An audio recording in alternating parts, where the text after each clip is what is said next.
Bab 851. Tanaka Koichi tidak menyangka suara wanita tertua tiba-tiba menjadi sangat heboh setelah mendengar kabar bahwa Ye Chen telah datang ke Jepang. Dia tidak bisa menahan diri untuk berpikir dalam hati, bukankah yang baru saja aku katakan sudah cukup jelas? Ye Chen ini berhutang $4 pada ayahmu. Mengapa kamu tampak begitu bersemangat ketika mendengar berita bahwa dia datang ke Jepang? Namun, Tanaka Koichi tentu saja tidak berani menanyakan pertanyaan ini. Saat ini, melihat dia tidak menjawab, Ito Nanako buru-buru bertanya lagi, "Tanaka-san, jawab aku cepat. Apakah Ye Chen-kun benar-benar datang ke Jepang?" Tanaka Koichi hanya bisa berkata jujur, "Ya, Nona, dia datang ke Jepang, di Tokyo, dan saya melihatnya hari ini." Nanako Ito bertanya, apakah dia datang ke Jepang untuk mengambil alih Kobayashi Pharmaceutical? Mungkin, Tanaka Koichi menjawab dengan jujur, "Saya tidak tahu situasi spesifiknya, tapi menurut saya dia ada di sini untuk menerima Kobayashi Pharmaceutical." Ito Nanako merasa sedikit menyesal dan berpikir dalam hati, jika Ye Chen-jun datang ke Jepang hanya untuk mengambil alih Kobayashi Pharmaceutical, maka dia hanya boleh tinggal di Tokyo selama beberapa hari. Setelah dia selesai dengan bisnisnya, dia mungkin akan kembali ke Cina, kan? Dia pasti tidak akan melakukannya. Jika saya datang ke Kyoto, saya pasti tidak akan memiliki kesempatan untuk melihatnya. Petik 2. Memikirkan hal ini, Nanako Ito tiba-tiba memiliki ide yang sangat kuat di hatinya. Dia ingin pergi ke Tokyo, dan dia ingin bertemu Ye Chen. Jadi, dia buru-buru bertanya kepada Tanaka Koichi, "Tanaka-san, tahukah kamu berapa hari Ye Chen-jun akan tinggal di Tokyo?" Tanaka Koichi berkata dengan canggung, "Nona, saya tidak tahu banyak tentang ini." Ito Nanako buru-buru berkata, "Saya akan meminta Watanabe-san bersiap dan membawa mobil kembali ke Tokyo besok pagi." Kembali ke Tokyo, Tanaka Koichi bertanya, "Nona, bukankah Anda selalu ingin memulihkan diri di Kyoto? Mengapa Anda tiba-tiba kembali sekarang? Apakah ini untuk Tuan Ye?" "Iya," Ito Nanako berseru tanpa berpikir, "saya ingin bertemu Ye Chen-kun. Jika saya tidak kembali, saya khawatir saya tidak akan memiliki kesempatan." Tanaka Koichi tiba-tiba menyadari ada sesuatu yang tidak beres. Dia tidak bisa tidak merenung dalam pikirannya. Wanita tertua selalu sangat pendiam dan tidak pernah kehilangan rasa kesopanannya karena lawan jenis. Tapi sekarang, dia sangat bersemangat karena dia mengetahui berita bahwa Ye Chen akan datang ke Tokyo, dan dia bahkan berencana kembali ke Tokyo untuk menemui Ye Chen besok pagi. Ini benar-benar tidak normal, mungkinkah? Apakah wanita tertua sudah memiliki perasaan terhadap Ye Chen?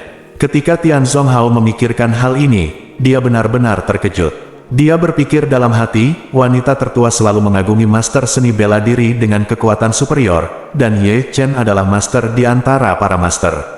Kekuatannya begitu kuat hingga membuat rahang menjatuhkan. Jika wanita tertua benar-benar tertarik padanya, itu cukup masuk akal. Tapi, Presiden adalah seorang yang sepenuhnya nasionalis. Dia telah lama menjelaskan bahwa ketika wanita tertua menikah di masa depan, dia tidak boleh menikah dengan pria dari negara manapun kecuali Jepang. Jika wanita tertua benar-benar menyukainya, Ye Chen, jika Presiden mengetahuinya, dia pasti akan marah besar. Begitu dia memikirkan hal ini, Tanaka Koichi buru-buru berkata, "Nona, jangan lakukan ini." Ito Nanako bertanya dengan heran, "Kenapa Tanaka-san?" Tanaka Koichi berseru, "Jika Presiden mengetahui bahwa Anda jatuh cinta dengan Tuan Ye, dia pasti akan sangat marah. Anda tidak hanya tidak dapat bertemu Tuan Ye saat itu, Anda bahkan mungkin akan dihukum oleh Presiden. Dan Presiden mungkin mempercepat prosesnya karena ini. Rencana pernikahan Anda." Meskipun Nanako Ito dan Koichi Tanaka sedang menelepon, mereka tetap tersipu mendengar kata-katanya. Dia menjelaskan dengan ragu-ragu, "Tanaka-san, kamu salah paham. Aku tidak mentraktir Tuan Ye, sepenuh hati, kekaguman." Petik 2. Tanaka Koichi menghela nafas, "Nona, saya telah melayani keluarga Ito selama bertahun-tahun dan telah lama bersama Anda. Saya sangat mengenal Anda. Anda tidak perlu menyembunyikannya dari saya. Lagi pula, saya tidak ingin untuk mengeksplorasi privasi Anda. Poin kuncinya adalah ya, jika saya semua dapat melihat apa yang Anda pikirkan, Presiden sangat cerdas dan tidak mungkin menyembunyikannya. Saya khawatir Anda tidak akan melihat Tuan Ye, tetapi akan mengungkapkannya pikiranmu di depan Presiden. Ini, Nanako Ito terdiam. Dia tahu Tanaka Koichi punya niat baik, jadi dia mengingatkannya. Dia juga tahu bahwa ayahnya, Takehiko Ito, tidak akan pernah mengizinkannya memiliki kemungkinan menjalin hubungan dengan pria asing. Dia sudah berkali-kali menjelaskan kepadanya bahwa dia hanya bisa menerima bahwa dia akan menikah dengan orang Jepang di masa depan, dan bahwa dia akan menjadi orang Jepang murni, keturunan Jepang. Adapun yang lainnya, bahkan pendatang dari China dan semenanjung Korea 100 atau 200 tahun lalu, dan orang yang sudah 3 atau 4 generasi tinggal di Jepang, di matanya, mereka bukanlah orang Jepang murni. Sama seperti Masayoshi Son, ketua SoftBank Group yang berinvestasi di Alibaba, meski ia orang terkaya di Jepang, di mata Takehiko Ito, ia sama sekali bukan orang Jepang. Pasalnya, generasi kakek Son berasal dari Daegu, Korea Selatan. Bertahun-tahun yang lalu, dia berimigrasi ke Jepang dari Daegu, Korea Selatan, dan bekerja sebagai penambang. Son lahir dan besar di Jepang. Di mata kebanyakan orang, dia sudah menjadi standar orang Jepang. Namun, di mata kaum nasionalis seperti Takehiko Ito, Masayoshi Son hanya bisa dianggap sebagai orang Korea Jepang. Ini seperti cara orang Amerika memperlakukan orang Tionghoa Amerika. Meskipun orang Amerika keturunan Tionghoa mempunyai kewarganegaraan Amerika, di mata sebagian orang Amerika, mereka tetap menganggapnya sebagai orang Tionghoa. Justru karena itu Nanako sangat mengenal ayahnya, dia merasa takut dengan keputusannya yang terburu-buru. Tanaka Koichi benar, jika dia tiba-tiba ingin kembali ke Tokyo dan bersikeras menemui Ye Chen, Takehiko Ito akan marah besar. Dia bahkan mungkin akan melarang Nanako Ito, atau bahkan secara langsung mengganggu kebebasan menikahnya. Carikan dia pernikahan berpasangan dan memaksanya untuk menikah. Memikirkan hal ini, Ito Nanako merasa sangat kecewa. Dia bergumam, "Terima kasih Tanaka-san, saya mengerti." Tanaka Koichi buru-buru bertanya, "Nona, maukah Anda kembali ke Tokyo besok?" Nanako Ito menggigit bibir bawahnya dengan ringan dan terdiam lama, lalu dia berkata dengan sedih, "Lebih baik tidak kembali, agar tidak menimbulkan masalah. Akan buruk jika itu menimbulkan masalah bagi Ye Chen Jun lagi." Tanaka Koichi menghela nafas lega dan berkata, "Nona Mingzi, Presiden sangat marah kepada Tuan Ye sekarang. Jika bukan karena kerja sama keluarga Su perlu dipertimbangkan, Presiden akan melakukannya sudah memikirkan cara untuk menyerang Tuan Ye. Jika Anda datang ke Tokyo untuk menemui Tuan Ye saat ini, Anda pasti akan menambah bahan bakar ke dalam api." Ito Nanako berkata dengan lembut, penuh kekecewaan, "Saya kenal Tanaka-san, dan selain itu, bolehkah saya menanyakan sesuatu?" Tanaka Hiroshi buru-buru berkata, "Nona, jika ada yang harus Anda lakukan, tanyakan saja kepada saya." Ito Nanako berkata, "Jika konflik antara ayah dan Ye Chen Jun semakin intensif, mohon Tanaka-san harus menghentikan ayah, dan jangan melakukan apapun yang menyakiti Ye Chen Jun karena mendesak." Tanaka Koichi berkata dengan canggung, "Nona, tolong katakan yang sebenarnya, Tuan Ye telah meminjam $4 dari Presiden. Bahkan jika Anda menyukainya, Anda tidak dapat mengabaikannya." Ito Nanako berkata dengan sangat serius, "Saya tidak berusaha melindungi Ye Chen Jun, tetapi untuk melindungi ayah saya. Keluarga Ito bukanlah lawan Ye Chen Jun. Jika saya menyinggung Ye Chen Jun, saya mungkin berada dalam bencana." Bab 852. Nanako Ito tahu betul bahwa kekuatan Ye Chen jauh melebihi pengetahuannya sendiri. Setelah cederanya, gurunya Yamamoto Kazuki pernah berkata bahwa telapak tangan yang digunakan Ye Chen untuk menghancurkannya bukan sekedar kekerasan, melainkan kekuatan batin yang disebutkan dalam seni bela diri Tiongkok, yang benar-benar menghancurkan seluruh otot dan pembuluh darah di tubuhnya, semacam kekuatan batin. Yamamoto Kazuki juga telah melakukan kontak dengan beberapa master ninjutsu. Meskipun kemampuan bertarung sebenarnya jauh lebih buruk daripada master ninjutsu, dia setidaknya bisa melewati beberapa gerakan dengan master ninjutsu. Berbeda dengan di depan Ye Chen, dia benar-benar tidak berdaya. Terlihat bahwa kekuatan Ye Chen bahkan jauh lebih tinggi dibandingkan para master ninjutsu Jepang.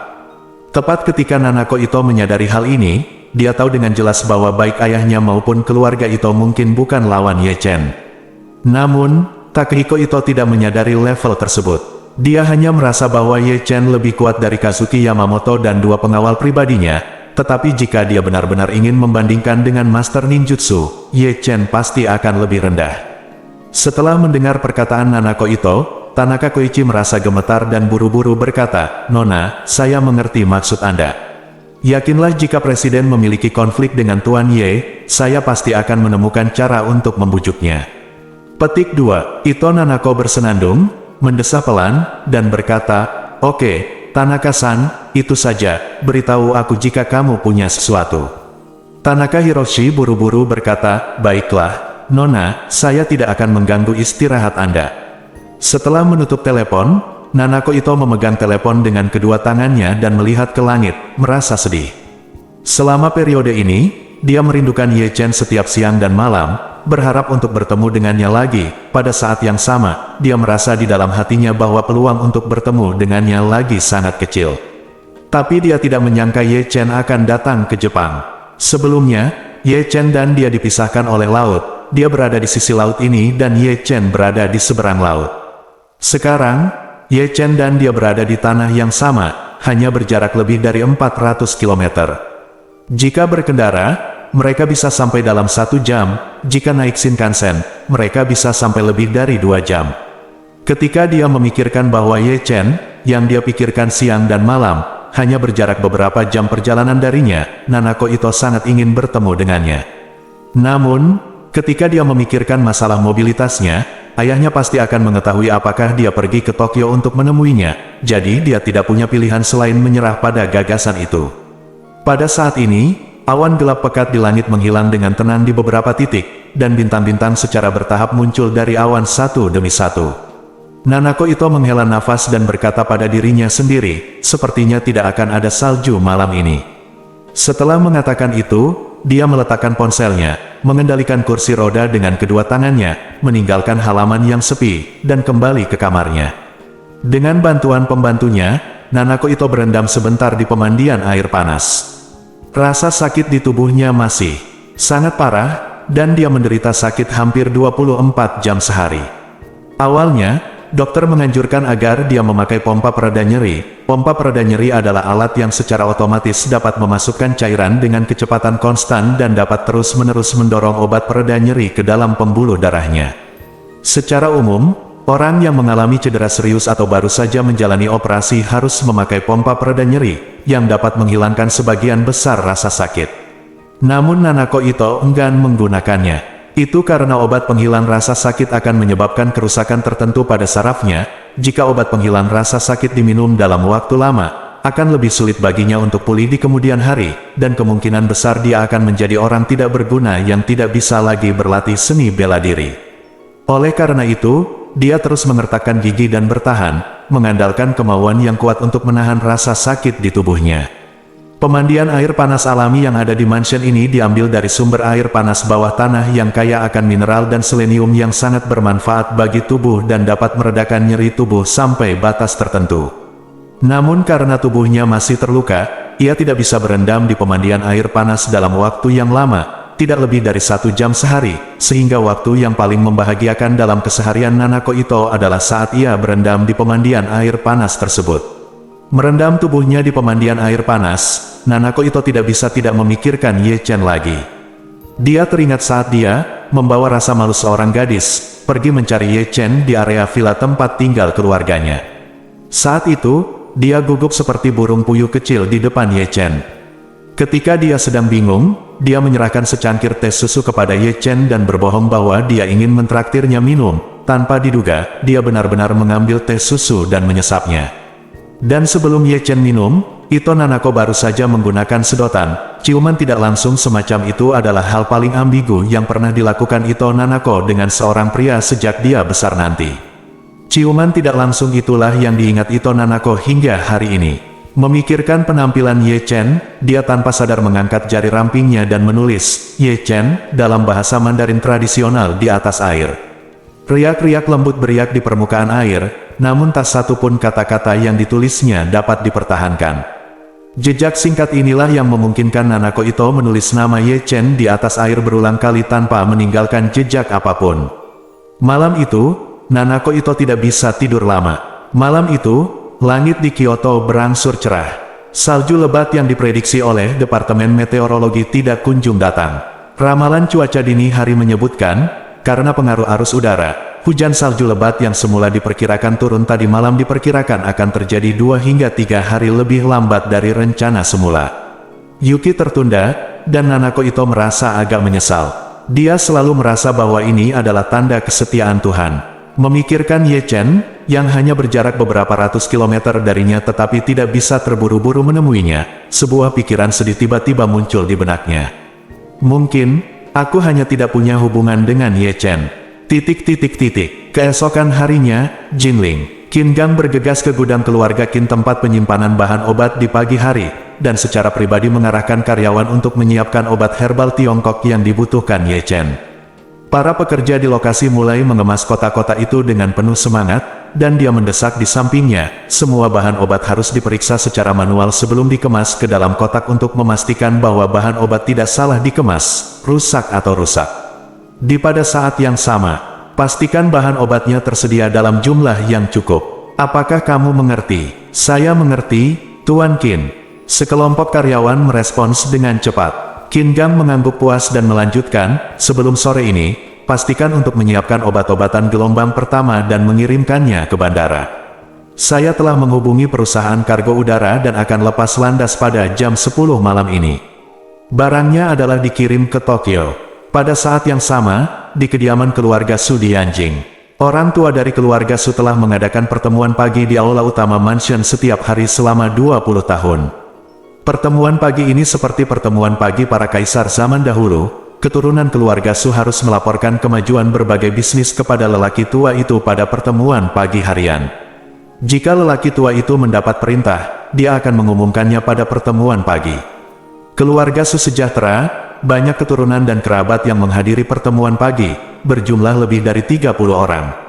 Aturan pertemuan pagi juga sangat ketat, lelaki tua itu duduk di tangga setinggi setengah meter, menghadap semua orang, dan terlihat sangat agung. Anak, cucu, dan kerabat duduk di bawah dalam beberapa baris sesuai dengan status dan senioritasnya. Pada saat ini, Tuan Su sedang duduk di kursi naga, memandang keturunannya di antara penonton, dan berkata dengan anggun, situasi minyak mentah internasional baru-baru ini terus bergejolak dan perekonomian global sedang mengalami penurunan, yang telah menyebabkan dampak tertentu pada perdagangan impor dan ekspor internasional. Karena dampak epidemi, banyak perusahaan pelayaran laut saat ini sedang mengalami kesulitan. Ini adalah saat yang tepat bagi keluarga Su kami untuk menawar harga penurunan dan melawan tren. Kerjasama dengan Jepang harus dipercepat. Bab 853. Keluarga Su adalah keluarga besar yang lahir di Huizhou namun telah berdiri di Yanjing selama ratusan tahun. Selama dinasti Qing, ketika pemberontakan Taiping melanda Tiongkok, keluarga Su mengikuti pengusaha papan atas Husuian dan mempertaruhkan hidup mereka untuk mengangkut senjata dan makanan untuk tentara Qing. Sejak itu, mereka dihargai oleh pemerintah Qing. Belakangan, keluarga Su pindah dari kampung halamannya di Huizhou ke Yanjing dengan kekayaan keluarga yang kuat. Sejak itu, keluarga tersebut telah menjalankan bisnis selama beberapa generasi, dan kekuatannya menjadi yang terdepan di negara ini. Dalam beberapa dekade terakhir, keluarga Su bersaing dengan keluarga Ye. Awalnya, mereka sudah sedikit dilemahkan oleh serangan penembak jitu ayah Ye Chen, Ye Changying. Namun, setelah kematian mendadak Ye Changying, keluarga Su segera menginjak Ye keluarga dan melangkah maju, menjadi orang nomor satu di negara ini. Orang tua dari keluarga Su bernama Su Chengfeng, namanya diambil dari artikel terkenal Susi, tertulis di dinding hutan barat. Seperti pepatah, dilihat secara horizontal, tampak seperti punggung bukit dan puncak di sisinya, dengan ketinggian dekat dan jauh berbeda. Saya tidak tahu wajah asli Gunung Lu, hanya karena saya berada di gunung ini. Su Chengfeng mendapatkan namanya dari ini. Su Chengfeng berusia 67 tahun ini, meskipun ia belum terlalu tua, ia tidak lagi dalam masa puncaknya. Masuk akal jika dia telah mencapai kesuksesan besar dalam hidupnya, namun dia masih belum puas. Ia berharap sebelum pensiun, ia dapat meletakkan dasar yang kokoh bagi keluarga Su yang tidak dapat ditandingi oleh siapapun. Paling tidak, ia harus mewujudkan keinginan lamanya yaitu, satu lebih besar dari 2+3.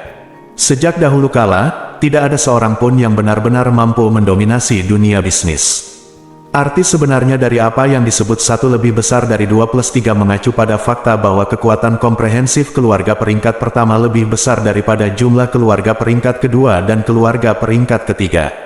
Untuk lebih spesifiknya, ini berarti kekuatan komprehensif keluarga Su lebih besar daripada gabungan kekuatan keluarga Ye dan keluarga Gu.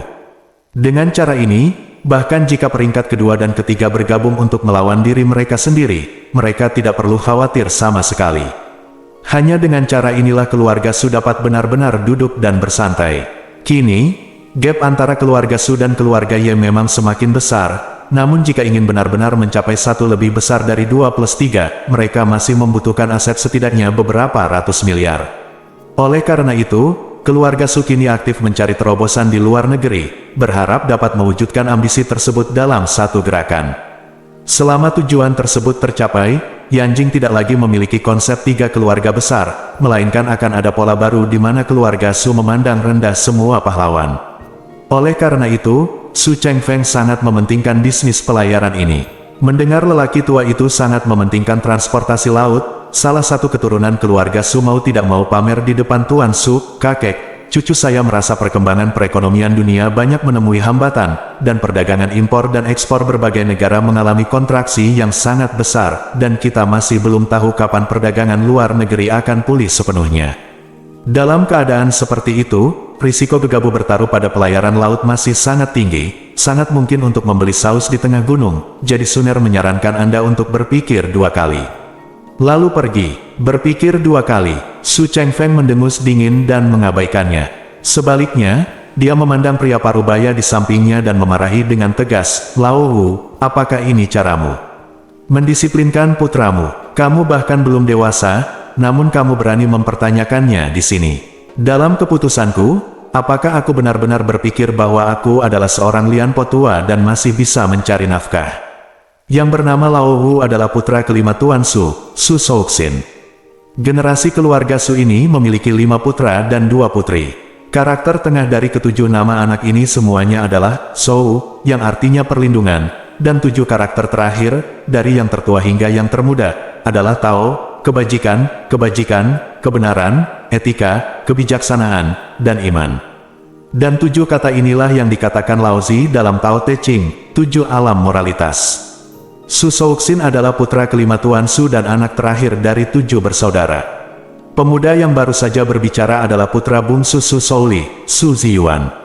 Su Ziyuan baru berusia 18 tahun ini dan dapat dianggap sebagai seorang jenius akademis tahun lalu. Dia diterima di Universitas Harvard di Amerika Serikat atas kemampuannya sendiri.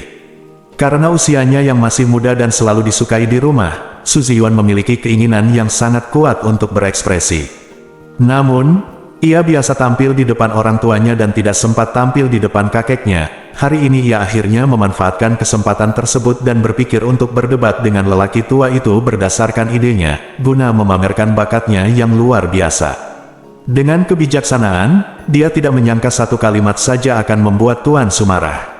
Dia hendak membuka mulut untuk menjelaskan, namun tanpa disangka, ayahnya, Su Shouxin, berdiri, membuka tangannya dari kiri ke kanan, dan menamparnya beberapa kali. Sudut mulutnya berlumuran darah, lalu dia berteriak dengan marah, "Kamu membaca ini punya perut anjing. Beranikah kamu mempertanyakan keputusan kakekmu di sini?" "Aku," Su Ziyuan menutupi wajahnya, merasa sangat sedih hingga dia ingin mati di sini. Dia belum pernah dipukuli seumur hidupnya, dan dia tidak mengerti mengapa ayahnya, yang selalu menyayanginya, ingin memukulinya sampai mati setelah dia membuat kakeknya marah dengan perkataannya. Apalagi itu terjadi di depan seluruh keluarga. Saat ini, Su Shouxin sangat membenci anak yang belum berkembang ini. Ia sangat menyadari tekanan dari lelaki tua itu, bahkan kakak tertuanya Su Shoudao pun tidak berani menentang lelaki tua itu, apalagi putra bungsunya yang tidak kompeten. Itu bukan cara Anda menjadi pusat perhatian. Kemungkinan besar perkataannya akan menempatkannya di istana yang dingin di masa depan. Setelah lulus kuliah, dia bahkan tidak akan memiliki kesempatan untuk kembali ke keluarga Su untuk bekerja.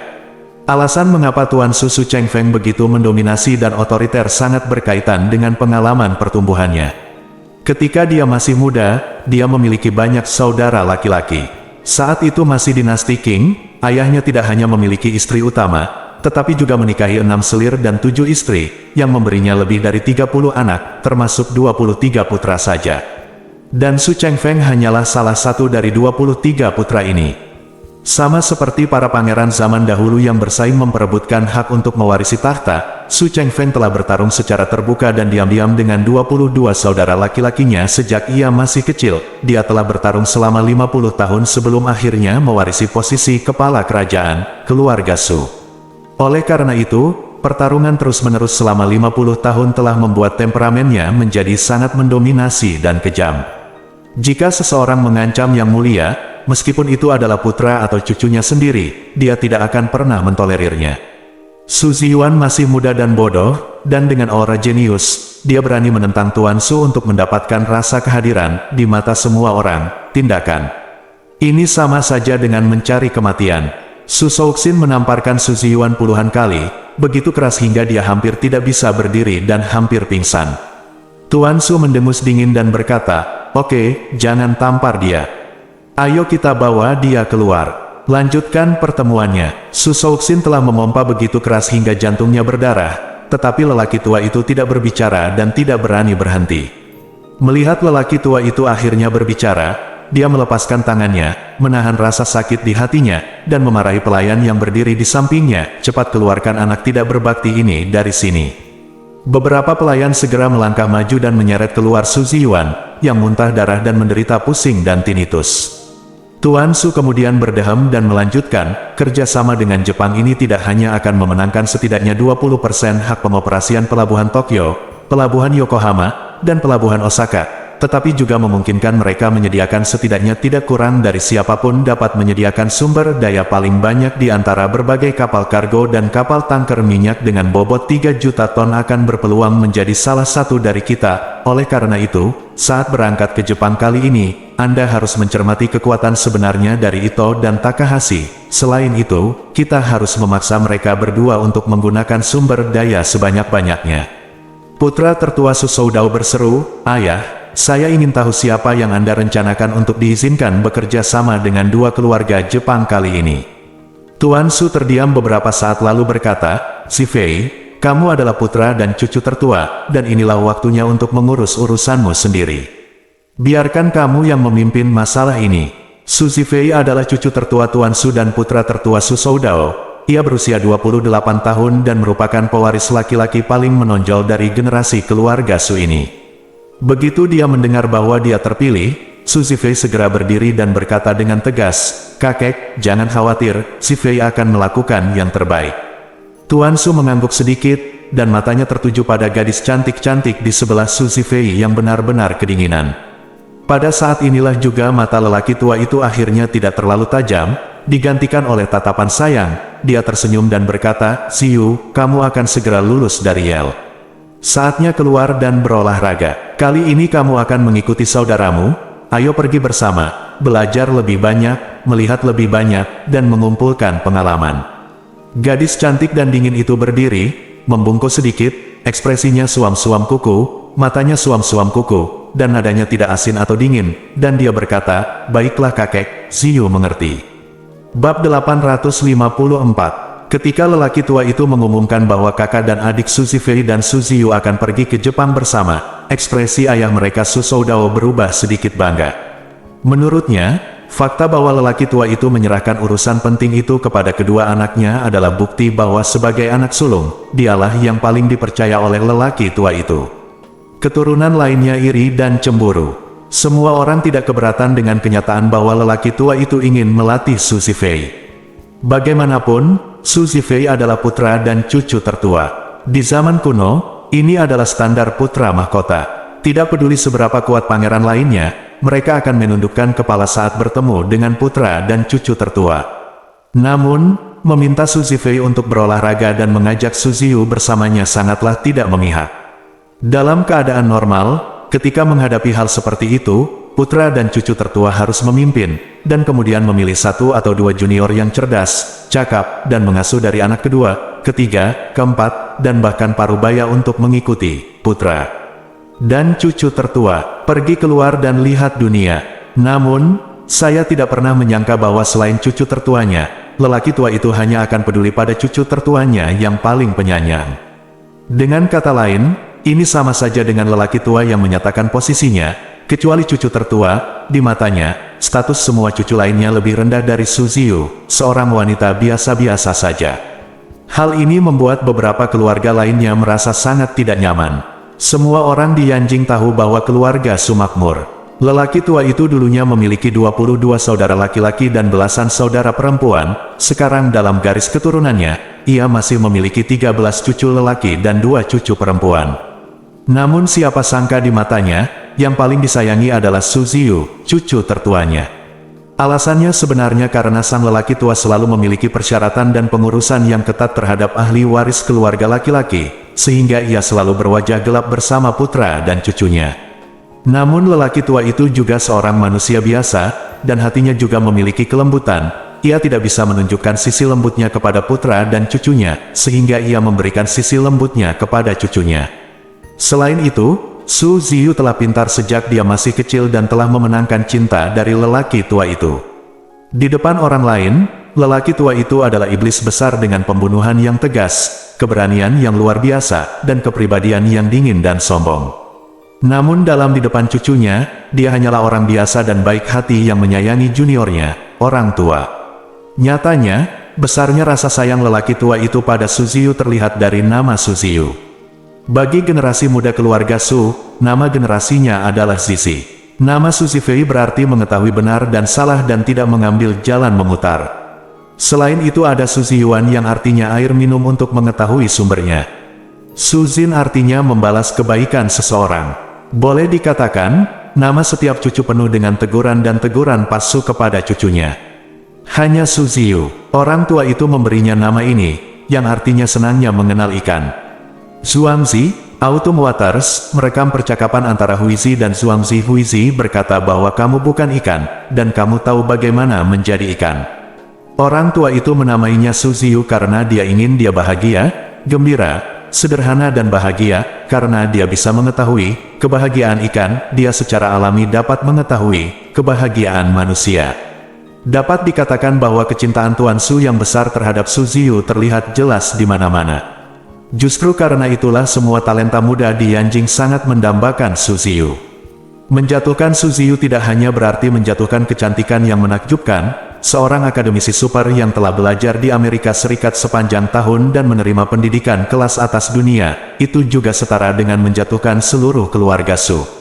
Beberapa orang bercanda bahwa siapapun yang menikah dengan Su Ziyu akan memperoleh kekayaan besar hingga 1 triliun yuan.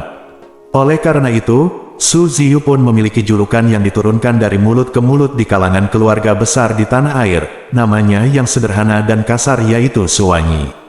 Setelah lelaki tua Su Chengfeng mengumumkan keputusannya, dia berkata kepada putra sulungnya Su Soudao, "Soudao, kamu dan Zifei dan Ziyu cepatlah mendiskusikan rencana kasarnya, lalu cepat bersiap untuk berangkat.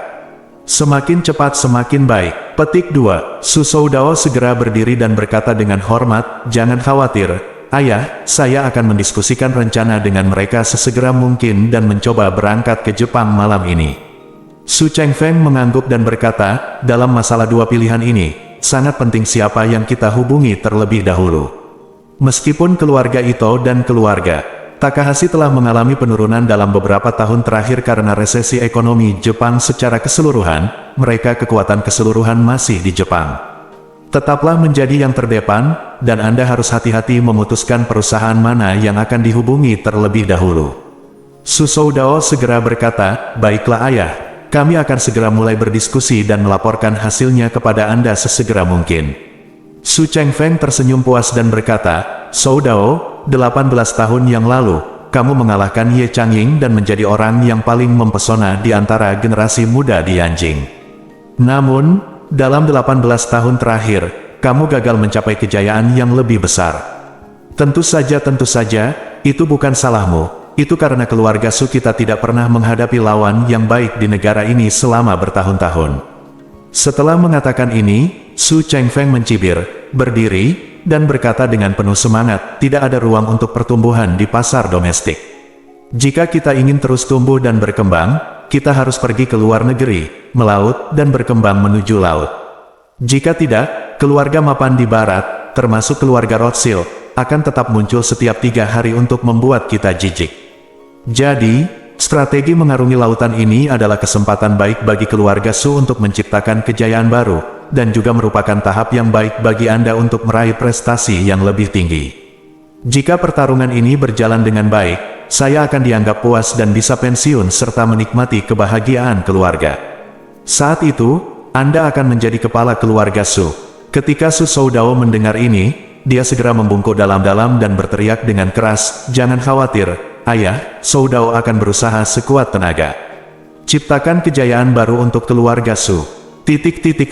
Setelah pertemuan tersebut, Su Soudao kembali ke rumahnya bersama anak-anaknya dengan suasana hati yang sangat gembira. Begitu sampai di rumah, dia memanggil anak-anaknya ke ruang belajar dan berkata dengan suara bersemangat, "Si Fei, Ziyu, ini adalah kesempatan baik bagi keluarga kami untuk membuat kemajuan besar dalam keluarga Su dan menciptakan kejayaan yang lebih besar. Kamu keduanya akan pergi ke Jepang kali ini, kita harus mendapatkan persyaratan kerja sama yang terbaik. Tidak peduli apakah kita memilih keluarga Ito atau keluarga Takahashi, pada akhirnya, kita harus menekan kepentingan mereka secara ekstrim dan mengupayakan manfaat terbesar bagi Su kita, keluarga."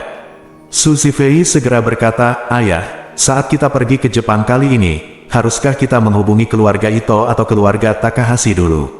Su Soudao bertanya, "Bagaimana menurutmu?" Su Zifei berkata, "Saya pikir yang terbaik adalah menghubungi keluarga Ito terlebih dahulu, karena keluarga Ito sangat berkuasa di Tokyo dan Kyoto. Tokyo memiliki pelabuhan Tokyo, dan Kyoto memiliki pelabuhan Osaka dan pelabuhan Nagoya di dekatnya. Secara teoritis, keluarga Ito memiliki kehadiran yang kuat di Tokyo dan Kyoto. Potensi pelabuhan dan pelayaran lebih besar." "Yah." Su Soudao mengangguk sedikit dan berkata, "Setuju, pandanganmu masuk akal. Aku juga cenderung menghubungi keluarga Ito terlebih dahulu."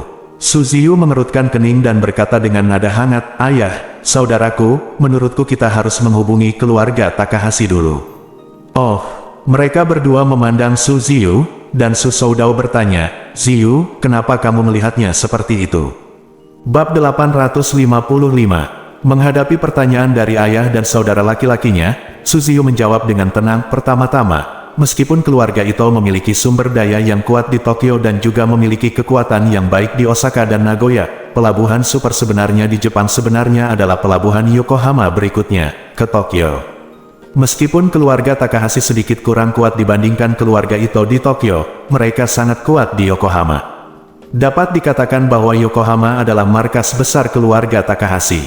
Kedua, keluarga Ito sedang dalam masalah sekarang. Putri Takehiko Ito terluka parah saat mengikuti kompetisi sanda internasional di Jinling beberapa waktu lalu dan saat ini sedang dalam masa pemulihan.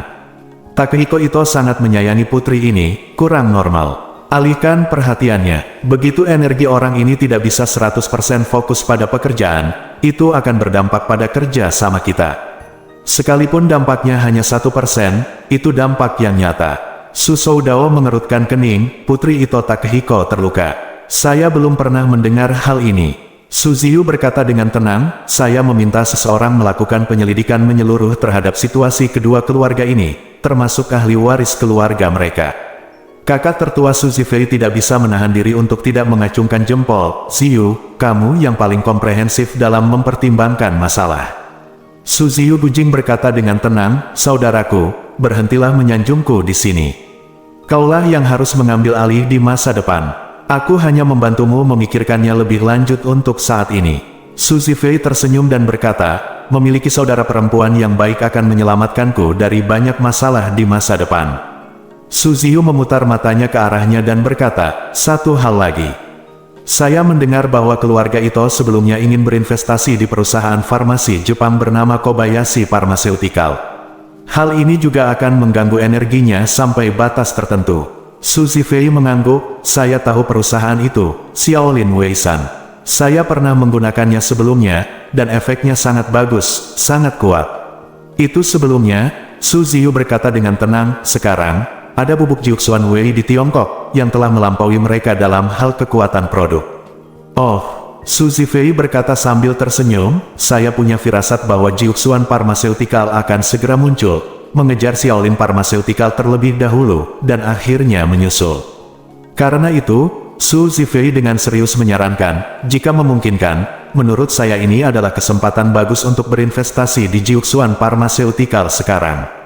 Mungkin kita bisa mendapatkan laba atas investasi lebih dari 10 kali lipat dalam beberapa tahun. Su Soudao melambaikan tangannya dan berkata, tidak peduli seberapa besar sebuah perusahaan farmasi, itu hanya akan mencapai level 100 miliar. Ini tidak terlalu penting, kami masih fokus pada pasar dan peluang yang lebih besar. Proyek kelautan ini adalah hasil dari Sujia International kunci perubahan. Su Ziyu ingin mengatakan sesuatu, tapi dia menelannya kembali. Dia mengangguk dan berkata, mari kita mulai bisnis. Ayah, menurutmu keluarga mana yang harus kita hubungi terlebih dahulu? Menurutku Takehiko Ito masih memiliki masalah internal dan eksternal. Jika ada hal lain yang membutuhkan energi, itu akan lebih cocok untuk keluarga Takahashi secara keseluruhan. Su Soudao memandang Su Zifei dan bertanya, Zifei, bagaimana menurutmu? Su Zifei segera berkata, saya pikir lebih baik mendengarkan Ziyu ketika orang lain menasihati Anda untuk makan cukup. Bagaimanapun, mereka yang menyelidiki memiliki hak untuk berbicara. Su Soudao mengangguk puas dan berkata sambil tersenyum, kalian berdua, kakak dan adik, adalah orang-orang paling luar biasa seusiamu yang pernah saya lihat. Jika kalian berdua bekerja sama, kalian pasti akan terkenal di seluruh negeri, dan bahkan di seluruh dunia. Su Zifei tersenyum dan berkata, saya tidak berani membandingkan dengan Ziyu. Gadis ini mesum. Pada usia 22 tahun, mentalnya sudah matang seperti 44 tahun. Saya benar-benar saya tidak tahu pasangan seperti apa yang akan saya temukan di masa depan untuk dapat menyembuhkannya. Su Ziyu memelototinya dan berkata dengan marah, apakah kamu ingin mengkhawatirkan urusanku? Pikirkan dirimu dulu, kamu sudah lama naksir Gu Qiuyi. Kapan kamu akan mengaku padanya? Su Zifei sangat malu sehingga dia berkata, jangan bicara omong kosong. Gu Qiuyi dan saya hanyalah kenalan, bahkan bukan teman. Tentu saja, Su Ziyu mendengus dan berkata dengan nada menghina, aku bahkan tidak bisa berbicara dengannya ketika aku bertemu dengannya, dan tentu saja aku bahkan tidak bisa berteman. Su Soudao di sampingnya mengerutkan kening dan bertanya kepadanya, Zifei, apakah kamu punya pendapat tentang gadis dari keluarga Gu itu? Tidak, ayah. Su Zifei dengan cepat melambaikan tangannya, aku hanya lebih mengaguminya. Su Soudao mengangguk, berhenti sejenak, lalu berkata, gadis dari keluarga Gu sangat baik. Jika kamu benar-benar menyukainya, aku tidak keberatan. Aku hanya khawatir kakekmu tidak akan meremehkan Gu, keluarga, dan itu tidak akan mudah.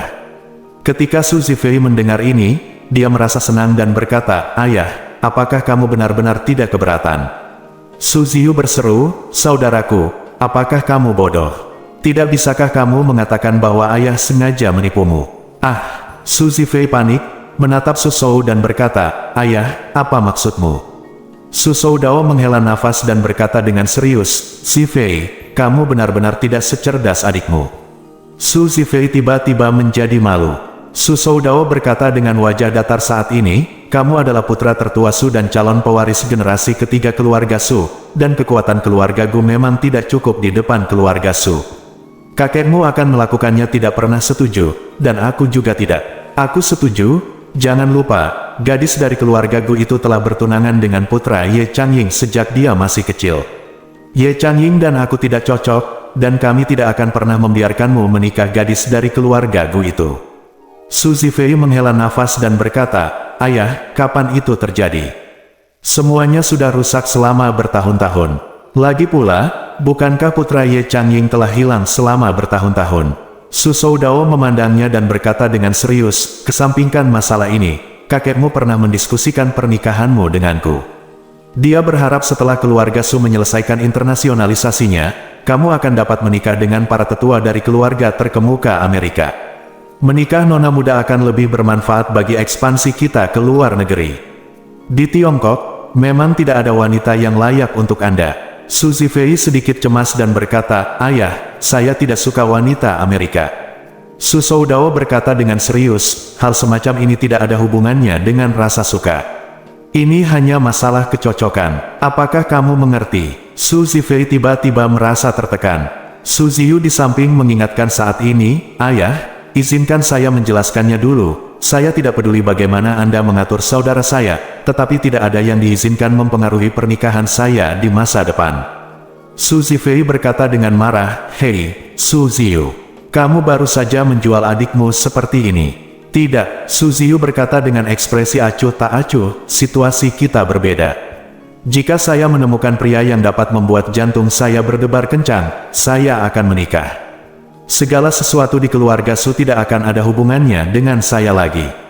Dari sekarang, aku akan memberikannya kepadaku. Suamiku melahirkan seorang anak dan nama belakangnya bukan Su. Tetapi kamu berbeda. Kamu ingin meneruskan garis keturunan keluarga Su." Su Zifei terdiam sesaat. Ekspresinya sangat tertekan. Su Soudou memandang Su Ziyu tanpa daya dan mengingatkan, "Prasyarat bagimu untuk menemukan pasangan adalah kamu sangat cocok." Su Ziyu melambaikan tangannya. "Tidak ada yang namanya pasangan yang cocok. Siapapun yang disukai wanita muda ini adalah siapapun yang dia suka. Apakah dia raja surga atau pedagang manusia dan pion?" "Omong kosong," Su Soudou berkata dengan marah. "Bagaimana jika kamu benar-benar miskin? Bagaimana kamu bisa menjamin kebahagiaanmu dalam hidup ini?" Su Ziyu cemberut, "Saya tidak percaya. Saya, wanita tertua dari keluarga Su, tidak mampu menghidupi orang miskin." Bersambung.